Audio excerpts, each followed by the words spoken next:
Bonjour chers apprenants, soyez tous les bienvenus à cette nouvelle leçon.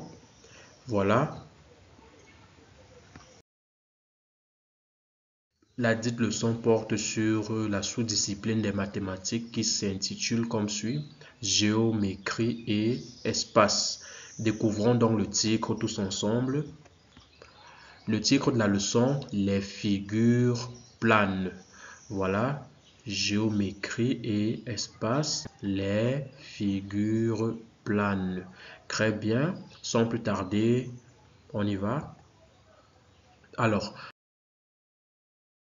avant d'entrer dans le vif du sujet, il convient que nous fassions quelques révisions, et les révisions vont donc consister ou alors vont s'articuler en deux questions.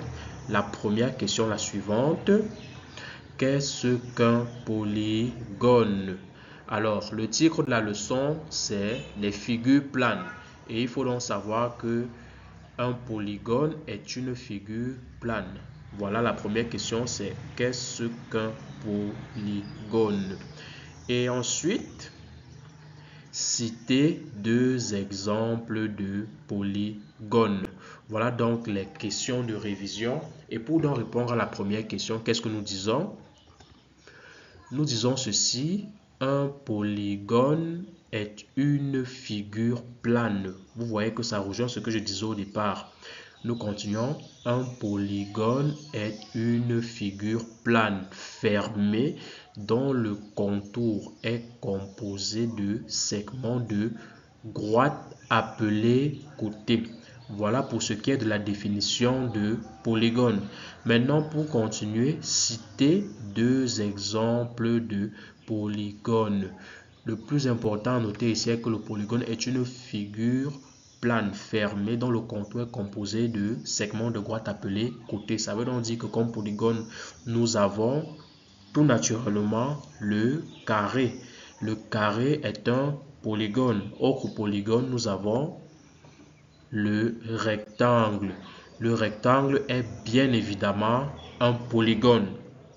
Voilà pour ce qui est des révisions. Il fallait ici définir ce qu'on entend par polygone et citer deux exemples de polygones. Maintenant, sans plus tarder, on entre dans le vif du sujet. Je découvre. Il est question ici pour vous de découvrir ce qu'on attend de vous. Voilà ce que vous devez acquérir tout le long de cette leçon. Nous y allons. Et étant donné que nous sommes en mathématiques, voilà donc la situation problème qui nous est présentée. Je vais donc la lire sans plus tarder. Monsieur Anaba veut aménager la devanture de sa maison. Pour cela, il sollicite un technicien qui lui recommande de placer des pavés. Le technicien lui recommande de placer des pavés. Il est étonné à la vue de ces nouvelles formes et se tourne vers toi, élève en classe de CM1, pour en savoir plus. Voilà. Alors, voici donc les formes de pavés qui nous sont présentées. La première forme qui nous apparaît, vous voyez bien là, c'est écrit forme 1. La deuxième forme de pavé maintenant, forme 2, qui va nous apparaître en dessous, forme 2 comme je le disais. Et la troisième forme de pavé que voici, on l'appellera forme croix. Alors ici, il faut savoir que les pavés, ce sont des matériaux qu'on utilise généralement pour le travail du sol. Voilà, et ce sont des matériaux qui s'emboîtent, qui s'imbriquent les uns aux autres pour constituer une surface plane. Et ici, nous avons croix, forme de pavé, forme 1, forme 2, forme croix. Maintenant, donc, qu'est-ce que nous attendons de vous? Nous attendons de vous que vous apportiez des éclaircissements à Monsieur Anaba qui est étonné à la vue de ces différentes formes que vous voyez. Alors, et pour ce faire, on vous demande de compléter un tableau, voilà qui suit. Voilà donc comment se présente le tableau. Le tableau est fait de 4 colonnes, 1, 2, 3, 4 colonnes et de combien de lignes? 4 lignes également, 1, 2, 3, 4 lignes. La première colonne, elle est intitulée forme. La deuxième colonne, nombre de sommets. La troisième colonne, nombre de côtés. Et la quatrième colonne, le nom. Vous voyez ici forme 1, forme 2, forme 3. Voilà donc la situation problème ainsi présentée. Nous pouvons donc poursuivre. J'analyse ici les questions d'émettre des hypothèses tout en répondant aux questions guidées. On y va? Oui, ça rejoint ce qui a été dit précédemment. Complète le tableau ci-dessous. Ok, voici donc le tableau qui nous est présenté. Et nous allons commencer avec la forme numéro 1. Ici, on me demande le nombre de sommets. Ça veut donc dire que je vais à la forme numéro 1 et je compte le nombre de sommets. À rappeler que le sommet, c'est le point de rencontre de deux côtés. Alors, s'il faut donc compter, voici un sommet où vous voyez le pointeur, deux sommets, 3 sommets ici, 4 sommets et 5 sommets. Ça veut donc dire que la forme numéro 1 a 5 sommets, comme vous le constatez ici, parce que bien et bien nous avons compté 5 sommets. Nous évoluons avec le nombre de côtés. Également, le côté, c'est le segment qui joint deux sommets. Et nous comptons donc le nombre de côtés. Un côté, deux côtés, trois côtés, quatre côtés et 5 côtés. Ça veut dire également que la forme 1 a 5 côtés, comme vous le constatez. Voilà. Et maintenant donc, quel nom donne-t-on à une figure géométrique plane qui est constituée de 5 sommets et de 5 côtés? Tout simplement, une figure qui est faite de 5 sommets et de 5 côtés s'appelle un pentagone. Comme vous le constatez, il s'agit d'un pentagone. Le pentagone est un polygone à 5 sommets et à 5 côtés. Nous poursuivons avec la forme numéro 2. Également ici, nous comptons le nombre de sommets rapidement. Un sommet, deux sommets, 3 sommets, 4 sommets, 5 sommets et 6 sommets. Ça veut dire que la forme numéro 2 compte 6 sommets. Rapidement avec le nombre de côtés. 1 côté, 2 côtés, 3 côtés, 4 côtés, 5 côtés et 6 côtés. Alors on y va donc dans la case du tableau correspondante. Et effectivement, on constate que cette figure a 6 côtés. Et maintenant, quel nom donne-t-on à la figure géométrique qui a 6 sommets et 6 côtés? Allons dans la case correspondante et voyons apparaître. Alors, une figure géométrique à 6 sommets et à 6 côtés est appelée un hexagone. On désigne par hexagone tout polygone fait de 6 sommets et de 6 côtés. Très bien. On enchaîne avec la forme numéro 3. Rapidement, comptons ces sommets. 1 sommet, 2 sommets, 3 sommets, 4 sommets, 5 sommets, 6 sommets, 7 sommets et 8 sommets. Alors, voyons donc. Il est bel et bien question de 8 sommets. Maintenant, le nombre de côtés, rapidement nous comptons.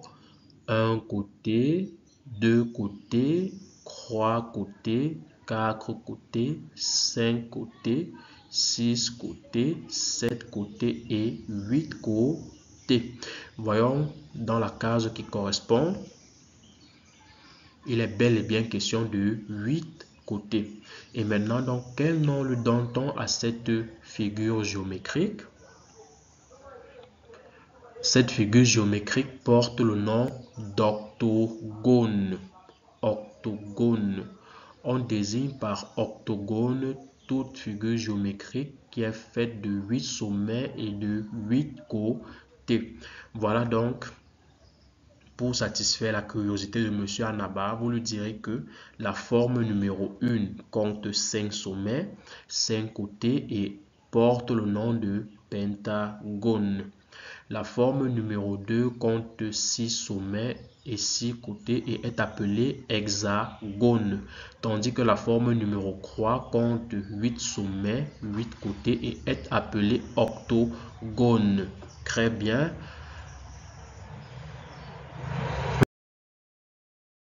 Maintenant donc, ce qu'il faut savoir. Qu'est-ce qu'il faut donc savoir?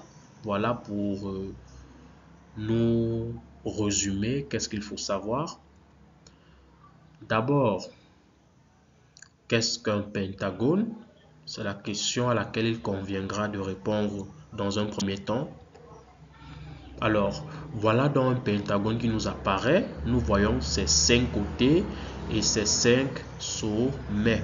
Un pentagone est donc alors une figure géométrique plane qui est faite de 5 côtés et de 5 sommets.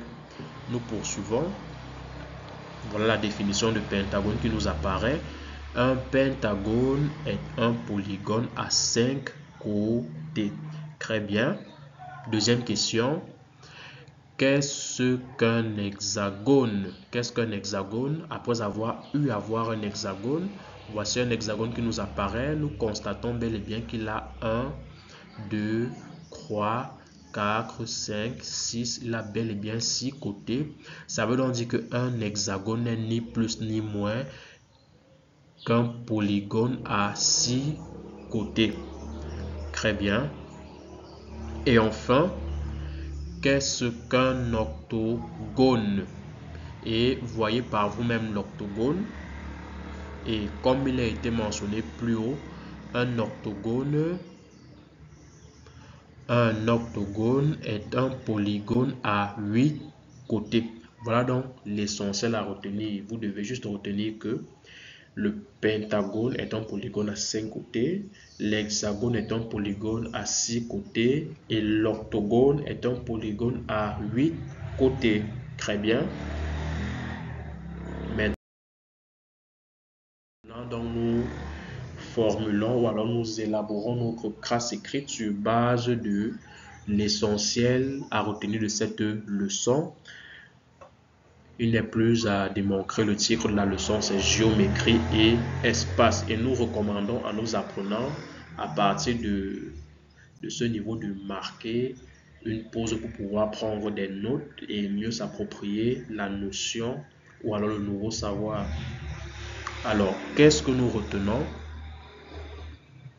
Nous retenons que on nomme un polygone par ses sommets consécutifs en tournant dans le sens des aiguilles d'une montre. Ça, c'est un détail qui n'a pas été mentionné précédemment. Il est donc important que vous le sachiez. Pour nommer un polygone,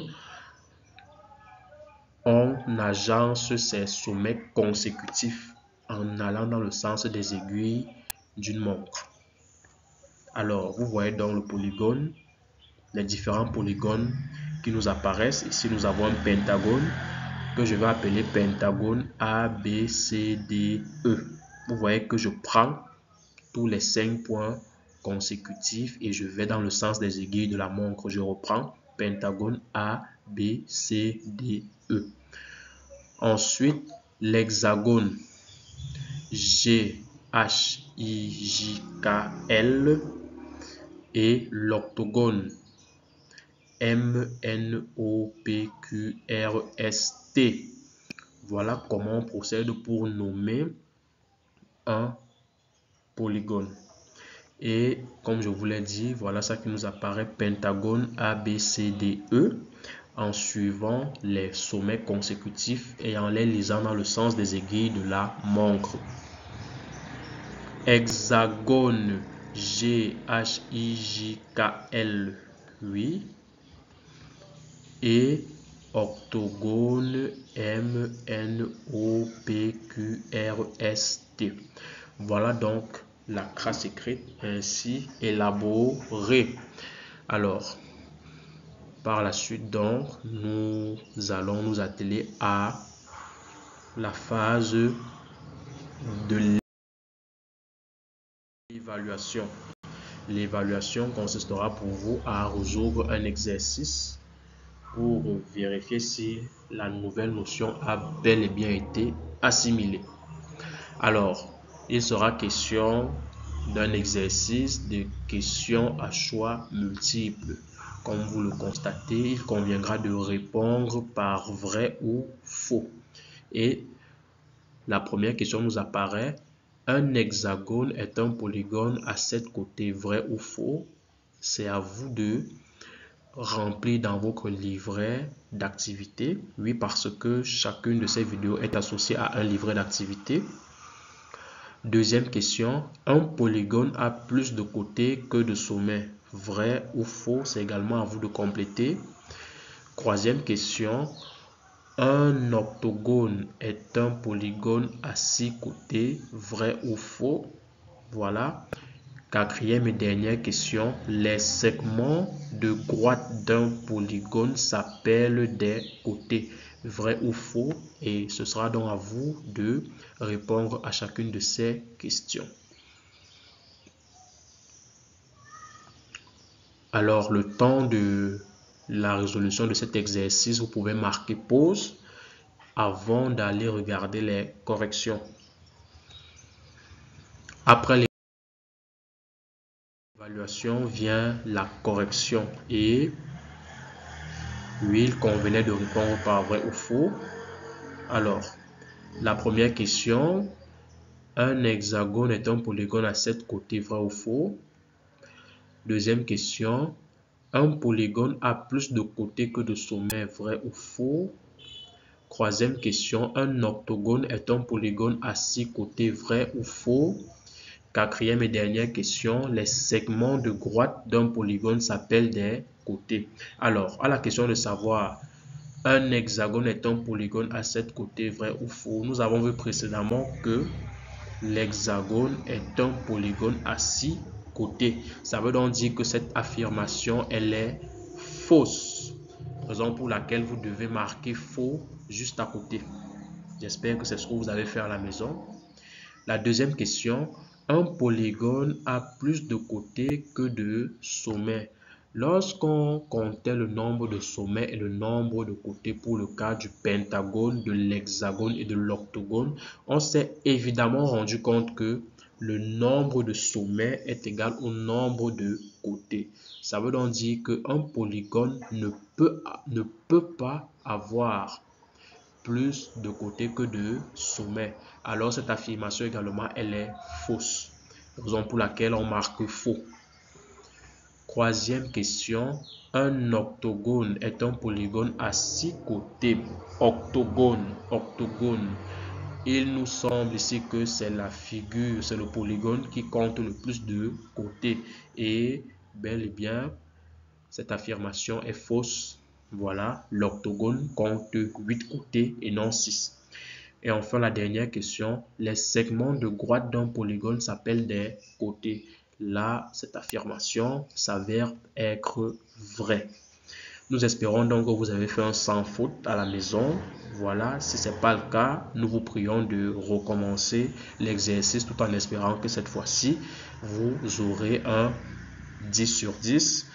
Ce sera donc tout pour cette leçon qui a porté sur les figures planes, notamment l'hexagone, le pentagone et l'octogone. Nous espérons donc vous revoir très bientôt dans une prochaine leçon. Au revoir et à très bientôt, chers apprenants.